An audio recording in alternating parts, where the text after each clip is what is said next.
फल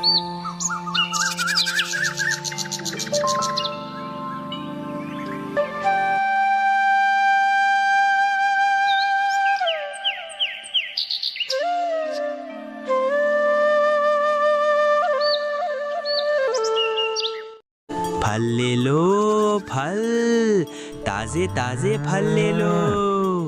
फल ले लो, फल, ताजे ताजे फल ले लो।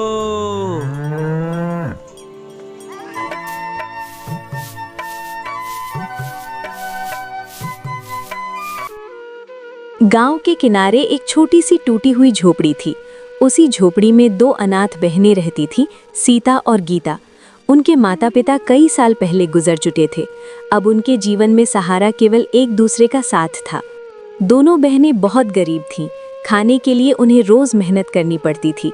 गांव का सबसे अमीर आदमी कंजूस सेठ हरिराम था, जिसके यहाँ वे काम करती थीं। एक सुबह सीता ने गीता से कहा, गीता, सुबह हो गई है, चल उठ। अगर हम आज फिर देर से सेठ के घर पहुंचे तो वो बहुत डांटेगा। तू जानती है ना, सेठ हरिराम को जरा भी देर बर्दाश्त नहीं होती। दीदी, मैं उठ तो जाऊंगी, लेकिन दिल में बहुत डर लगता है। कल उसने जिस तरह हम पर चिल्लाया था, वो आवाज़ अभी तक मेरे कानों में गूंज रही है। कभी कभी लगता है हम वहाँ काम ही क्यों करते हैं। मुझे भी अच्छा नहीं लगता गीता, लेकिन अगर हम वहाँ काम नहीं करेंगे तो खाएंगे क्या? हमारे पास कोई खेत नहीं, कोई पैसा नहीं, बस यही काम है जिससे हम 2 वक्त की रोटी जुटा पाते हैं। दीदी, कभी कभी मैं सोचती हूँ, क्या हमारी जिंदगी हमेशा ऐसी ही रहेगी? क्या हमें कभी खुशी नहीं मिलेगी? ऐसा मत सोच गीता, भगवान सब देख रहा है। शायद अभी हमें परीक्षा देनी पड़ रही है, लेकिन एक दिन जरूर आएगा जब हमारी मेहनत रंग लाएगी। दोनों बहनें जल्दी जल्दी तैयार हुईं और सेठ हरिराम की हवेली की ओर चल पड़ी। सेठ की हवेली बहुत बड़ी थी, लेकिन दिल से वो बेहद कंजूस और कठोर आदमी था। जैसे ही दोनों हवेली पहुंची, सेठ आंगन में खड़ा मिला। अरे, तुम दोनों अब आई हो। सूरज सिर पर चढ़ गया है और तुम लोगों को अभी आने की फुर्सत मिली। क्या तुम्हें पता नहीं कि मेरे घर का काम समय पर होना चाहिए?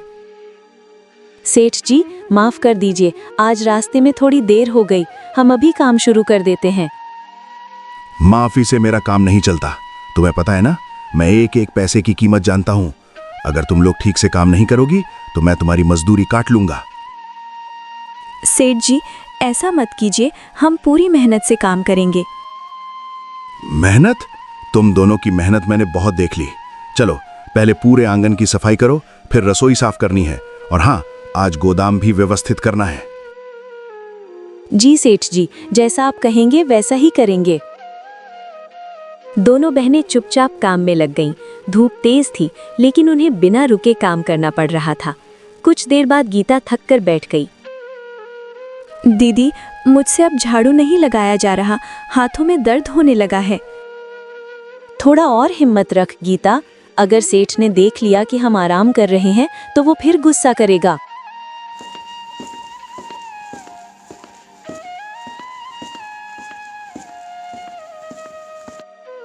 अरे, काम करने आई हो या आराम करने?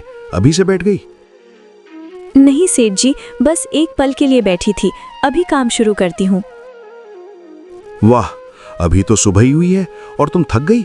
अगर इतनी ही कमजोरी है तो काम करने क्यों आती हो? सेठ जी, वो सुबह से काम कर रही है, बस थोड़ी देर बैठ गई थी। तुम उसकी वकील बनने की जरूरत नहीं है। अगर तुम दोनों को यहाँ काम करना है तो बिना रुके काम करना होगा। सेठ की बात सुनकर गीता की आंखों में आंसू आ गए, लेकिन उसने चुपचाप झाड़ू उठाकर फिर काम शुरू कर दिया। दोपहर तक दोनों बहनें लगातार काम करती रहीं। जब खाने का समय हुआ तो उन्होंने हिम्मत करके सेठ से पूछा, सेठ जी, क्या हम थोड़ी देर खाना खा लें? खाना? तुम लोगों को हर समय बस खाने की पड़ी रहती है। सेठ जी, हमने सुबह से कुछ नहीं खाया, बस थोड़ा सा खाना खा लेंगे तो ताकत आ जाएगी। ठीक है, लेकिन ज्यादा मत खाना। रसोई में जो बचा कुचा है वही खा लेना। जी सेठ जी, धन्यवाद। दोनों बहनें रसोई में गईं। वहां केवल थोड़ा सा सूखा रोटी का टुकड़ा और थोड़ा नमक पड़ा था। दीदी बस यही खाना है। हाँ गीता, लेकिन कोई बात नहीं, कम से कम कुछ तो है। सेठ के घर में इतना सारा खाना है लेकिन हमें सिर्फ सूखी रोटी देता है। हमें शिकायत नहीं करनी चाहिए, जो मिला है उसी में खुश रहना चाहिए। दोनों बहनें चुपचाप सूखी रोटी खाने लगी। उसी समय सेठ अंदर आया। कहीं तुम लोग ज्यादा तो नहीं खा रही? नहीं सेठ जी, बस एक एक रोटी खा रहे हैं। ठीक है, जल्दी खत्म करो और फिर गोदाम में आना, वहां बहुत काम पड़ा है। दोपहर के बाद दोनों बहनें गोदाम में पहुंची। वहां अनाज की बहुत सारी बोरियां रखी थीं। देखो, इन सारी बोरियों को साफ करके सही जगह रखना है, एक भी दाना गिरना नहीं चाहिए। जी सेठ जी, हम ध्यान रखेंगे। लेकिन सेठ जी, ये काम तो बहुत ज्यादा है। अगर काम ज्यादा लगता है तो मत करो, बाहर बहुत लोग खड़े हैं काम करने के लिए। दोनों बहनें डर गईं और तुरंत काम में लग गईं। शाम होने लगी लेकिन काम खत्म नहीं हुआ था। दीदी आज तो बहुत ज्यादा काम है, पता नहीं हम कब घर जा पाएंगे। धैर्य रख गीता, बस थोड़ा और। तभी अचानक गोदाम के कोने से हल्की आवाज आई। दीदी तुमने सुना? वहां कोई है क्या? शायद कोई चूहा होगा, डर मत। लेकिन तभी अंधेरे कोने से एक बूढ़े आदमी की आवाज आई। बेटियों, क्या तुम मेरी मदद कर सकती हो? दोनों बहनें चौंक गईं। उन्होंने देखा कि एक बूढ़ा आदमी कमजोर हालत में खड़ा था। बाबा, आप यहाँ कैसे आए? मैं कई दिनों से भूखा हूँ, क्या मुझे थोड़ा खाना मिल सकता है? बाबा, हमारे पास तो खुद खाने के लिए कुछ नहीं है। लेकिन रुको, मेरे पास रोटी का एक छोटा टुकड़ा बचा है। सीता ने अपनी बची हुई रोटी उस बूढ़े आदमी को दे दी। बेटियों, तुम बहुत दयालु हो, तुम्हारी इस अच्छाई का फल तुम्हें जरूर मिलेगा।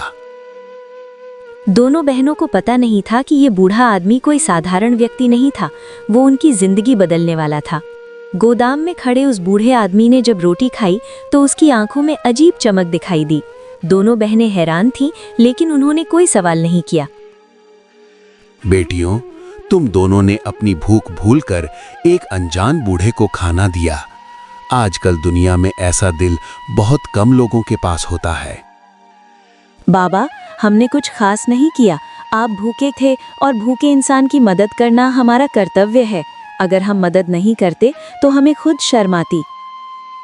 बाबा, सच कहूँ तो हमारे पास भी ज्यादा कुछ नहीं है, लेकिन दीदी हमेशा कहती है कि थोड़ा भी बांटने से इंसान छोटा नहीं होता। बूढ़ा आदमी कुछ देर तक दोनों बहनों को ध्यान से देखता रहा, जैसे उनके दिल को पढ़ रहा हो। तुम दोनों बहुत गरीब हो, फिर भी दिल से अमीर हो। याद रखना, भगवान ऐसे लोगों को कभी अकेला नहीं छोड़ता। जल्द ही तुम्हारी जिंदगी बदलने वाली है। बाबा, हमें अपनी जिंदगी बदलने की उम्मीद तो है, लेकिन हम जानते हैं कि मेहनत ही हमारा सहारा है। बस भगवान हमें ईमानदारी से जीने की ताकत देता रहे। हाँ बाबा, कभी कभी दुख जरूर होता है, लेकिन दीदी हमेशा मुझे हिम्मत देती हैं। वो कहती हैं कि एक दिन हमारी मेहनत का फल जरूर मिलेगा। तभी अचानक गोदाम का दरवाजा जोर से खुला और कंजूस सेठ हरिराम अंदर आ गया। अरे, यहाँ क्या चल रहा है? तुम दोनों काम करने के बजाय किसी अजनबी से बातें कर रही हो। क्या मैंने तुम्हें काम के लिए रखा है या मेहमान नवाजी करने के लिए? सेठ जी, ये बाबा बहुत भूखे थे, हमने बस उन्हें थोड़ा सा खाना दे दिया। हमने काम भी बंद नहीं किया था। सेठ जी, सच में हमने ज्यादा देर नहीं की, बस कुछ पल के लिए बात कर रहे थे। हम अभी तुरंत काम फिर से शुरू कर देंगे। तुम दोनों को मेरी चीजें दान करने का अधिकार किसने दिया? मेरी रसोई की रोटी किसी अजनबी को दे दी। अब तुम्हारी मजदूरी में से उसकी कीमत कटेगी। सेठ जी, वो रोटी मेरी थी। मैंने सुबह अपनी मजदूरी की रोटी बचा कर रखी थी, मैंने वही उन्हें दी थी।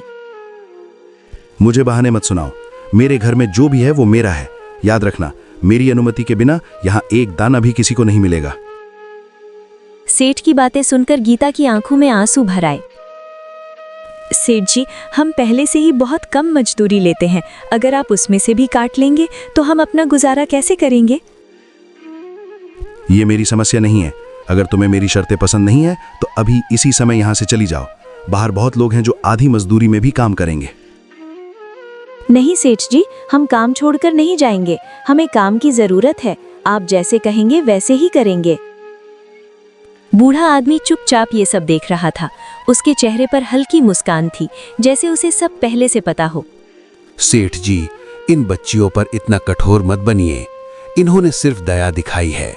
दया करने वाले इंसान को सजा नहीं, आशीर्वाद मिलना चाहिए। अरे बूढ़ी, तुम मुझे सीख देने आए हो? ये मेरा घर है और यहाँ मेरे नियम चलते हैं। अगर तुम्हें दया इतनी ही प्यारी है तो यहाँ से निकल जाओ। ठीक है सेठ जी, मैं चला जाता हूँ, लेकिन याद रखना, इंसान के कर्म ही उसका भविष्य तय करते हैं। जो दूसरों को दुख देता है उसे एक दिन उसका फल जरूर मिलता है। मुझे किसी के फल से डर नहीं लगता।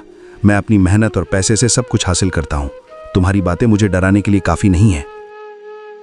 बूढ़ा आदमी धीरे धीरे गोदाम से बाहर चला गया। जाते जाते उसने बहनों की ओर एक रहस्यमयी नजर डाली।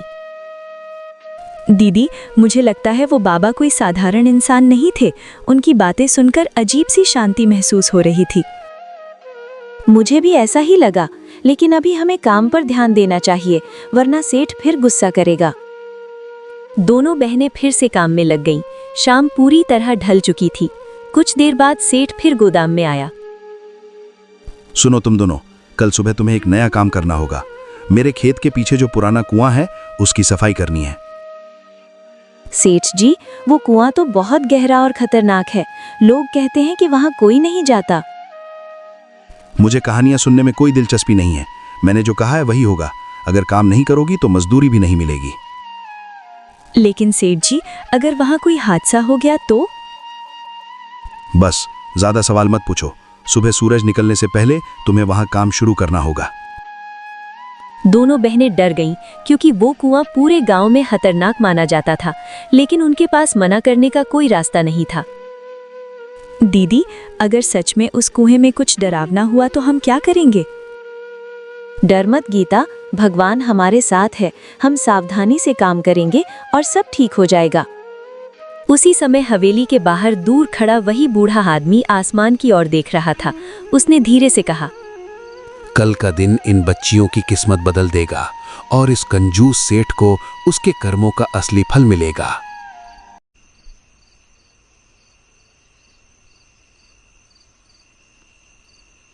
अगली सुबह सूरज निकलने से पहले ही सीता और गीता सेठ की हवेली से निकलकर खेतों के पीछे बने पुराने कुएं की ओर चल पड़ी।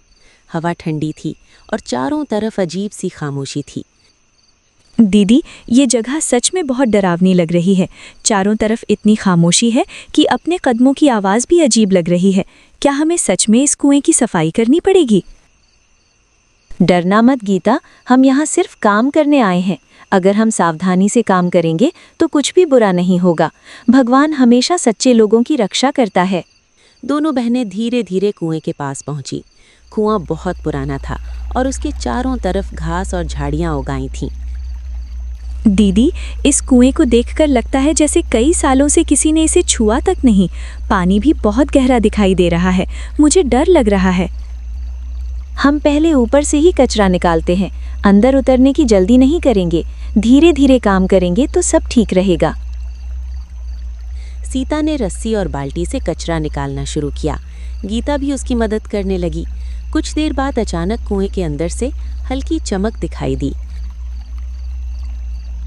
दीदी, देखो, कुएं के अंदर कुछ चमक रहा है। ऐसा लग रहा है जैसे पानी के नीचे कोई रोशनी है। सच में? ये तो बहुत अजीब बात है।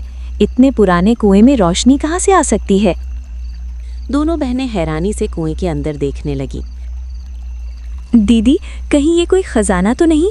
मैंने कहानियों में सुना है कि पुराने कुओं में कभी-कभी खजाने छिपे होते हैं। खजाने की बात मत सोचो गीता, पहले समझते हैं कि ये रोशनी है क्या। अगर कुछ खतरनाक हुआ तो हमें तुरंत यहाँ से चले जाना चाहिए। इसी बीच पीछे से किसी के कदमों की आवाज आई। दोनों ने मुड़कर देखा तो वही बूढ़ा आदमी खड़ा था। बाबा, आप यहाँ कैसे आ गए? क्या आप हमें ढूंढते हुए आए हैं? हाँ बेटियों, मैं जानता था कि आज तुम दोनों यहाँ आओगी, इसलिए मैं दूर से तुम्हारी देखभाल करने आया हूँ। बाबा, इस कुएं के अंदर अजीब रोशनी दिखाई दे रही है। हमें समझ नहीं आ रहा कि ये क्या है। ये रोशनी कोई साधारण चीज नहीं है, ये तुम्हारी किस्मत का संकेत है, लेकिन इसे पाने के लिए तुम्हें सच्चाई और साहस दिखाना होगा। बाबा, हमें खजाना या धन नहीं चाहिए, हम तो बस शांति से मेहनत करके जीना चाहते हैं। यही तुम्हारी सबसे बड़ी ताकत है। जो इंसान लालच नहीं करता वही सच्चे खजाने का हकदार होता है। बूढ़े आदमी ने धीरे से कुएं की ओर हाथ उठाया। अचानक कुएं के अंदर की रोशनी और तेज हो गई। बाबा, ये क्या हो रहा है? ऐसा लग रहा है जैसे पानी चमकने लगा है। अब समय आ गया है कि मैं तुम्हें अपनी असली पहचान बताऊं। मैं कोई साधारण बूढ़ा आदमी नहीं हूं। तो आप कौन हैं बाबा? आपकी बातें सुनकर लगता है जैसे आप कोई रहस्यमयी व्यक्ति हैं। मैं इस गांव की रक्षा करने वाला एक साधु हूं। कई सालों से मैं लोगों के दिल की परीक्षा लेता हूं। तुम दोनों ने दया और सच्चाई की परीक्षा पास कर ली है। बाबा, हमने तो सिर्फ इंसानियत निभाई थी, हमें नहीं पता था कि ये कोई परीक्षा थी। सच्चाई यही है कि सच्चे लोग बिना जाने ही सही काम करते हैं। इसी कारण भगवान उन्हें आशीर्वाद देता है। उसी समय दूर से घोड़े की टापों की आवाज आई। दीदी, लगता है कोई हमारी तरफ आ रहा है। कुछ ही क्षणों में कंजूस सेठ हरीराम वहां पहुंच गया। अरे, तुम दोनों अभी तक यहीं खड़ी हो? काम क्यों नहीं हुआ? और ये बूढ़ा फिर यहाँ क्या कर रहा है? सेठ जी, हम काम कर रहे थे, लेकिन कुएं के अंदर अजीब रोशनी दिखाई दे रही थी, इसलिए हम डर गए। रोशनी? कहाँ है रोशनी? मुझे दिखाओ। सेठ लालच से कुएं के अंदर झांकने लगा। अरे, सच में चमक रही है। ये तो जरूर खजाना होगा। सेठ जी, बाबा कह रहे थे कि ये कोई साधारण चीज नहीं है, हमें सावधानी से रहना चाहिए। चुप रहो। अगर यहाँ खजाना है तो वो मेरा है। ये जमीन मेरी है और इस कुएं पर मेरा हक है। सेठ, लालच इंसान को अंधा बना देता है। अगर तुमने लालच में कोई गलत कदम उठाया तो उसका परिणाम बहुत बुरा हो सकता है। मुझे तुम्हारी चेतावनी से कोई फर्क नहीं पड़ता। मैं अभी इस खजाने को निकाल कर ही रहूंगा। सेठ ने तुरंत रस्सी पकड़ी और कुएं के अंदर उतरने की कोशिश करने लगा। सेठ जी, कृपया ऐसा मत कीजिए, ये बहुत खतरनाक लग रहा है। हाँ सेठ जी, हमें डर लग रहा है, पहले अच्छे से समझ लेते हैं। तुम दोनों चुप रहो। जब मैं अमीर बन जाऊंगा तब तुम्हें भी कुछ दे दूंगा। जैसे ही सेठ आधा नीचे पहुंचा, अचानक कुएं के अंदर से तेज हवा का झोंका आया।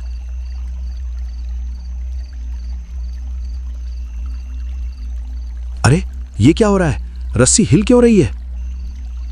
सेठ, ये तुम्हारे लालच का परिणाम है। अभी भी समय है, ऊपर वापस आ जाओ। नहीं, मैं खजाना लेकर ही वापस आऊंगा। अचानक कुएं की रोशनी बहुत तेज हो गई और जोरदार आवाज गूंज उठी। सेठ डर के मारे चिल्लाने लगा। मुझे ऊपर खींचो, मुझे डर लग रहा है। यहाँ कुछ अजीब हो रहा है। गीता, जल्दी रस्सी पकड़ो, हमें सेठ को ऊपर खींचना होगा। हाँ दीदी, चाहे वो हमें कितना भी सताता हो, लेकिन हमें उसकी जान बचानी चाहिए। दोनों बहनों ने मिलकर पूरी ताकत से रस्सी खींची और सेठ को ऊपर निकाल लिया। मैं बच गया। आज तुम्हारी जान इन बच्चियों की दया की वजह से बची है। याद रखो, जिन लोगों को तुम कमजोर समझते थे वही तुम्हारे रक्षक बने। सेठ चुप हो गया। उसके चेहरे पर पहली बार शर्म दिखाई दे रही थी। कुएं के पास खड़े सेठ हरीराम की सांसें तेज चल रही थीं। अभी कुछ ही पर पहले वो मौत के बहुत करीब पहुंच गया था, लेकिन जिन दो बहनों को वो हमेशा तंग करता था, उन्हीं ने उसकी जान बचाई। सीता, गीता, मैं समझ नहीं पा रहा हूं कि तुम दोनों ने मेरी जान क्यों बचाई। मैंने तुम्हारे साथ हमेशा कठोर व्यवहार किया, तुम्हें डांटा, तुम्हारी मजदूरी काटी और तुम्हें दुख दिया। सेठ जी, इंसानियत का मतलब यही होता है कि हम किसी की जान खतरे में देखकर उसे बचाएं। अगर हम आपको मरने के लिए छोड़ देते तो हम खुद को कभी माफ नहीं कर पाते। हाँ सेठ जी, आपने चाहे हमारे साथ कैसा भी व्यवहार किया हो, लेकिन हम किसी को मरते हुए नहीं देख सकते। दीदी हमेशा कहती हैं कि इंसान का दिल कभी छोटा नहीं होना चाहिए। सेठ की आंखें झुक गईं। शायद पहली बार उसे अपने व्यवहार पर सच्चा पछतावा महसूस हो रहा था। आज मुझे समझ आ गया कि असली अमीरी पैसे में नहीं होती, बल्कि दिल में होती है। मेरे पास धन तो बहुत था, लेकिन दिल की अमीरी नहीं थी। सेठ जी, अगर इंसान अपनी गलती समझ ले तो वही सबसे बड़ी बात होती है। हर इंसान को दूसरा मौका मिलना चाहिए। हाँ सेठ जी, अगर आप सच में बदलना चाहते हैं तो भगवान जरूर आपकी मदद करेगा। तभी वो रहस्यमयी बूढ़ा साधुक आगे आया।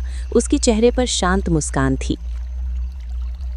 सेठ हरिराम, आज तुम्हारी परीक्षा भी पूरी हो गई। तुम्हें ये समझने का अवसर मिला कि लालच इंसान को अंधा बना देता है, लेकिन दया और करुणा इंसान को महान बनाती है।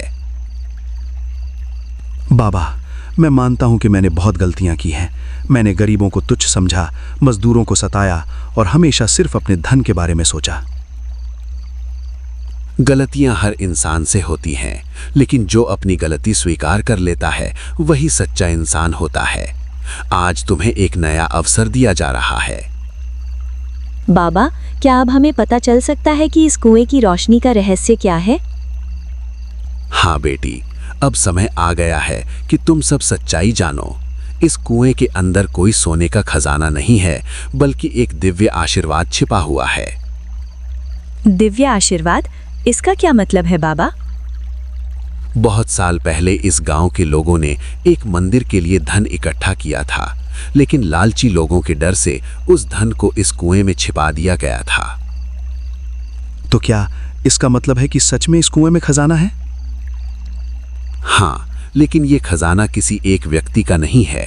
ये पूरे गांव की भलाई के लिए रखा गया था और आज समय आ गया है कि इसका उपयोग सही काम में किया जाए। साधु ने धीरे से हाथ उठाया। अचानक कुएं की चमक और तेज हो गई और पानी के ऊपर एक पुराना संदूक दिखाई देने लगा। दीदी देखो, सच में एक संदूक ऊपर आ रहा है। ये तो बिल्कुल जादू जैसा लग रहा है। हाँ गीता, ये सच में अद्भुत है। शायद भगवान हमें कुछ महत्वपूर्ण दिखाना चाहते हैं। संदूक धीरे धीरे ऊपर आकर कुएं के किनारे रुक गया। बाबा, क्या हम इस संदूक को खोल सकते हैं? मैं जानना चाहता हूं कि इसके अंदर क्या है। हाँ सेठ, लेकिन याद रखो कि इस खजाने का उपयोग लालच के लिए नहीं, बल्कि भलाई के लिए होना चाहिए। संदूक खोला गया। उसके अंदर सोने के सिक्के, चांदी के बर्तन और कई कीमती चीजें थीं। दीदी, ये तो सच में बहुत बड़ा खजाना है। इतने धन से तो पूरे गांव की जिंदगी बदल सकती है। हाँ गीता, अगर इसका सही उपयोग किया जाए तो गरीब लोगों की बहुत मदद हो सकती है। बाबा, मैं वादा करता हूं कि अब से मैं लालच नहीं करूंगा। ये खजाना गांव के लोगों की भलाई के लिए ही इस्तेमाल होगा। अगर तुम्हारा वादा सच्चा है तो तुम्हें इस काम की जिम्मेदारी दी जाती है, लेकिन याद रखना, तुम्हारे साथ ये दोनों बहनें भी रहेंगी ताकि न्याय बना रहे। बाबा, हमें धन या अधिकार नहीं चाहिए। हमें बस इतना चाहिए कि गांव के गरीब लोग भूखे न रहें और बच्चों को पढ़ने का मौका मिले। हाँ बाबा, अगर इस धन से स्कूल और अनाथ बच्चों के लिए घर बन सके तो हमें बहुत खुशी होगी। सीता और गीता, तुम दोनों सच में महान हो। आज से ये हवेली तुम्हारा भी घर है और मैं वादा करता हूं कि मैं तुम्हें अपनी बेटियों की तरह रखूंगा। सेठ जी, हमें आपकी हवेली नहीं चाहिए। हमें बस ये खुशी चाहिए कि अब आप किसी गरीब को कभी परेशान नहीं करेंगे। मैं वादा करता हूं कि अब से मेरा जीवन लोगों की सेवा में बीतेगा।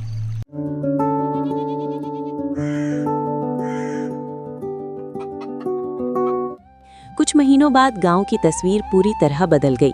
खजाने से एक स्कूल, एक अनाथालय और एक छोटा अस्पताल बनाया गया। दीदी देखो, आज स्कूल में कितने बच्चे पढ़ने आए हैं। मुझे बहुत खुशी हो रही है। हाँ गीता, यही तो हमारा सपना था कि कोई बच्चा गरीबी की वजह से पढ़ाई से वंचित न रहे। आज मैं गर्व से कह सकता हूं कि मैंने अपने जीवन की सबसे बड़ी गलती सुधार ली है। ये सब तुम्हारी दया और साहस की वजह से संभव हुआ। दो अनाथ बहनों की दया और सच्चाई ने न केवल उनकी किस्मत बदली, बल्कि पूरे गांव की जिंदगी बदल दी। सीख: दयालुता और सच्चाई हमेशा अंत में जीतती है और लालच अंत में हार जाता है। दोस्तों, तो इस तरह की और शानदार और मज़ेदार कहानियाँ देखने के लिए हमारे इस चैनल पराकू टून्स को जल्द से जल्द लाइक, सब्सक्राइब और शेयर कर लें। और हाँ, कमेंट करना ना भूलें।